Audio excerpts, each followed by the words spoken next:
I'm Max Dalton, and in this video I'll show you how to allow CapCut access to photos and videos on your Android device. Step 1. Tap to open the Settings app on your Android device and then tap Apps in the menu on this screen. Step 2. Navigate to the Recently Opened Apps section and then tap See All Apps. A list of all of the apps installed on your Android device is displayed. Step 3. Tap CapCut in this list. The CapCut app information screen opens. Step 4. Tap Permissions.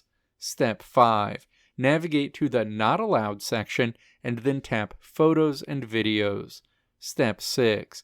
Tap to select Always Allow All. CapCut will have full access to the photos and videos on your Android device going forward. Let me know if this video helped you out in the comments below.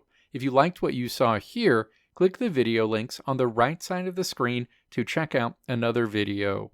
Or click the logo on the left side of the screen to check out my tutorial website at www.maxdalton.how.